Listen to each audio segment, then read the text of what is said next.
Hi, and welcome to the Movement Lesson Sports Academy. Today we're going to look at a topic that's got a huge amount of interest over the past 12 months, particularly in the lead up to the Women's World Cup. It's one of the hot topic in sports at the minute, and probably the biggest concern is to why is there such a growing number of women footballers who are suffering from ACL injuries. Today we're going to wade into that conversation and have a look to see if there's any movement discrepancies that we think could potentially offer a suggestion as to why there's such an increase in this type of injury. We're going to analyse three players and we've got a common theme between each three. We're going to start off by having a look at the England captain. That's the brilliant Leah Williamson, who had a right ACL injury that resulted in missing the World Cup. Now, straight away, you saw on that video there, the big thing that I pick up on Leah Williamson to start with is the lack of a defined pelvic strike when she plays the ball. Watch the collapse when she actually plays the ball out. And I've slowed this down so you can see a little bit clearer. See, there's that fall as she plays the ball. The pelvic strike, we want to see the pelvics coming forward as she plays the ball. But as she plays it, and again there's a slight collapse every time she plays the ball. Now, for me, that leads to issues in being a little bit slower and not being smooth with the change of direction, as you saw there. Again, the hips not coming forward, there's a bit of a collapse. And as a result, she then struggles with counter rotation and counterbalance. Her reading of the game is great, don't get me wrong, she's a brilliant footballer, for me one of England's best, and could have been the difference of fit Leah Williamson could have seen in winning the World Cup, but there is a delay, there's a drop as she plays the ball.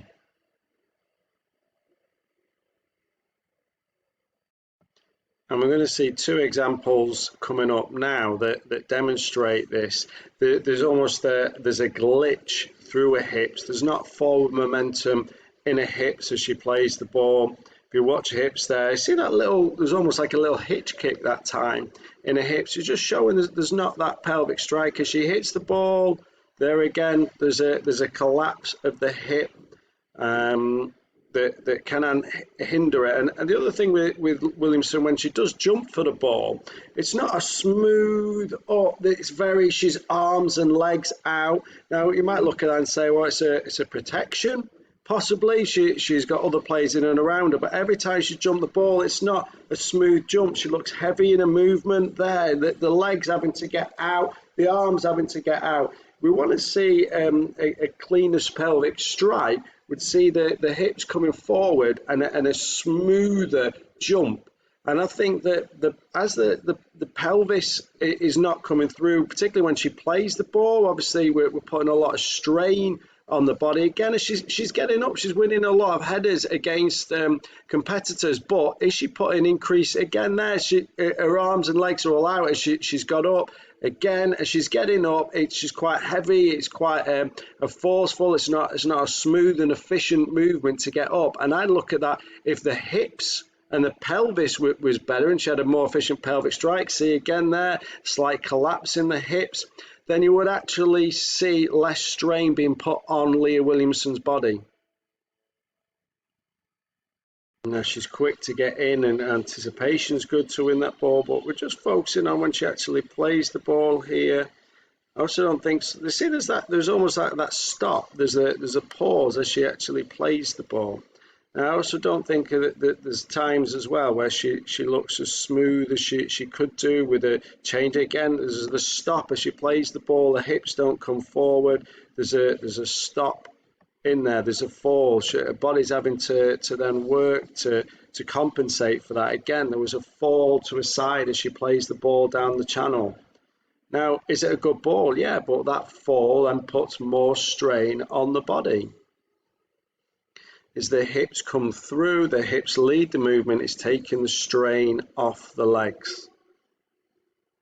And I think you can see it here. You see that fall as she played the ball, the hip didn't quite come through, and that little bit, and it might only seem minor, but it's putting more effort and more strain on the legs to then recover. You saw it there. She struck the ball and it's a little bit further. She's had to put more effort into it. She had to swing through, and there's a collapse and the hips have fallen backwards. You see as she hits the ball, the hips come back, the hips don't come forward. There's no forward momentum, and the pelvic strike isn't effective and efficient there. Another example here. As she gets the ball again, as she's played it, the next step is backwards. There's a collapse. The hips, there's no forward momentum. The hips aren't coming forward. There's not a strike. There we go, and it's a collapse. Another top player playing in France is Marie-Antoinette Katoto, who's also suffered a ACL injury and missed the World Cup. Now, similar to Leah Williamson, watch her pelvis. Is a pelvis weakness, so she's big, strong. But see how when she plays the ball, there's the collapse of the hip. Now she's got a great touch. She's holding the ball up well. She's got good alignment. This is a fantastic flick out wide to the on-rushing winger. But again, as she landed and she went to turn, there was a slight stutter in her pelvis. Again, watch as she hits the ball. She ends up on the floor. Now we're going to slow these down and have a look at her again. But as she's playing the ball, and I'll just rewind that, watch how she's ending up on the floor. Now she's got behind the defence, she's gone around the keeper, the pelvis has collapsed, and she's ended up on the floor. So she scored a good goal, but again, we're looking for slight issues that could cause strain to the body. That collapse of the hips, the falling down, is just adding to the strain that her body's been put under. And it's a common see as she plays the ball again. So as the layoff comes in, there we go. And again, it's the hip collapse. There's no forward momentum through the hips. It's a collapse, and it's time and time again. These are highlights. So we're looking at her top plays. Again, she's tried to lift the ball forward, but there's not the forward momentum through the hips.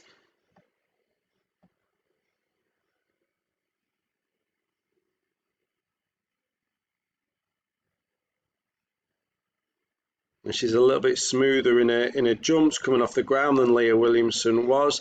You can see she's perhaps got more rotation through her system. She's able to get off the floor a lot easier with less effort, but at the same time, there's still a lack of pelvic strike that would just make it all a lot easier. Again, now she's compensated really well there to make contact, control the strike, and to score a really good goal. But again, the pelvis collapse, and she's ended up on the floor. She's constantly putting her body under more and more strain. As she compensates, she's increasing the risk of injury. Again, a little bit slow to turn as she's played it. What happens? She's collapsing and she's falling away. And again, you know, in that instance there, she's actually ending up off the pitch out of play. It means then she's got to work harder to get back into play, to get back into position. And her body's constantly, you see it there, and where we've actually paused the play, the collapse of the hips, and she's fallen backwards and taking 2 or 3 steps back. Another example here, she's big, she's strong, she's powerful, but watch when she plays the ball, the hips stop and fall down. She's having to work even harder to counter-rotate, to maintain a counterbalance. Now, again, smoother with a jump than Leah Williamson was in the clips previously. But again, she doesn't look particularly light. It doesn't look like it's an easy, efficient movement. And again, more of a pelvic strike would just help with that. Again, doesn't look like she's got off the ground massively there. Again, we're looking at a highlight, so we're seeing her actually at the peak of her powers.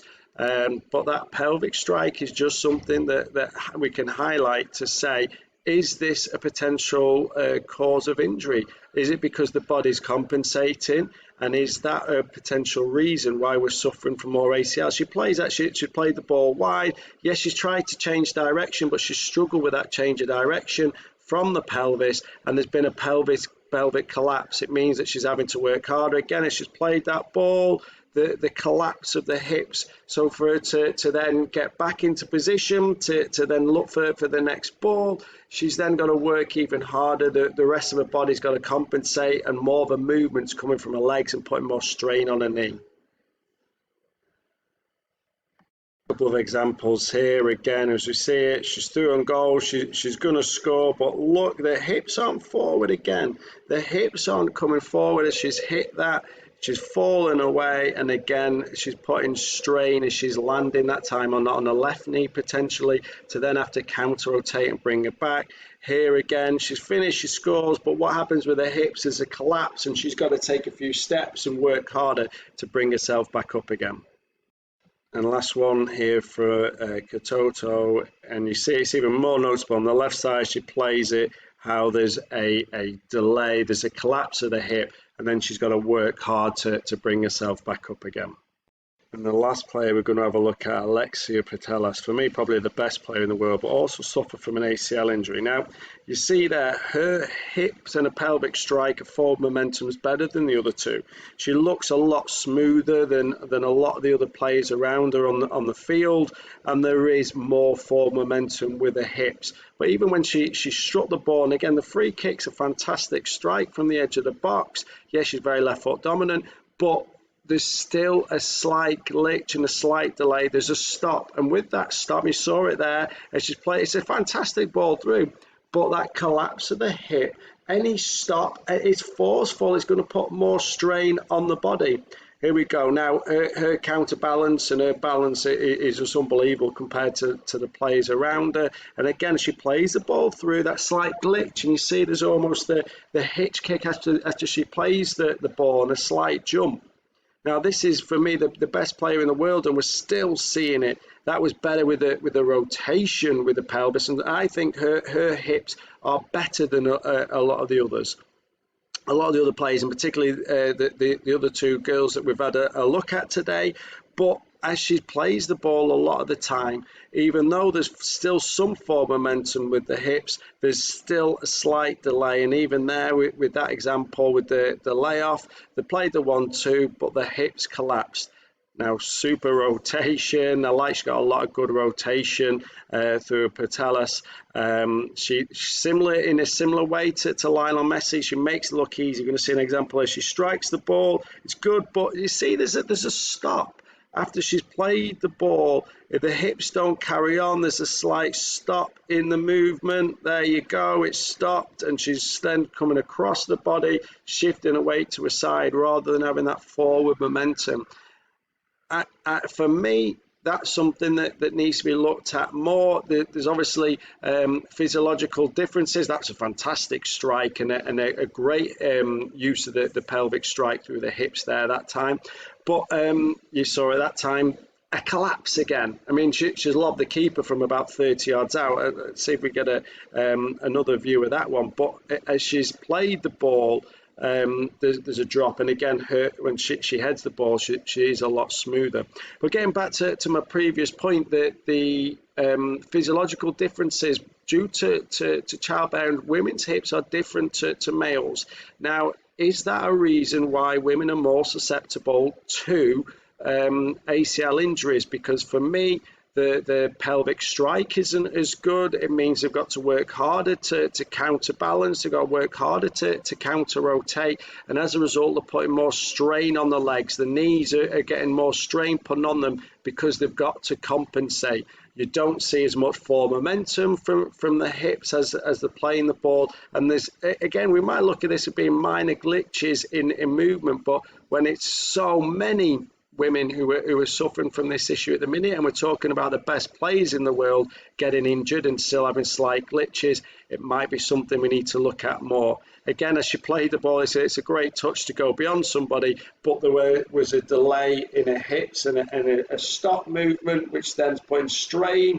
Obviously, if everything's moving together, everything's working in sync with each other, then there's going to be less strain on the body. If you like what you see, please hit the like button below. Please keep subscribing, keep checking in on the Movement Lesson Sports Academy. channel. There'll be more content similar to this as we look to analyse the movement of elite performers. Thank you.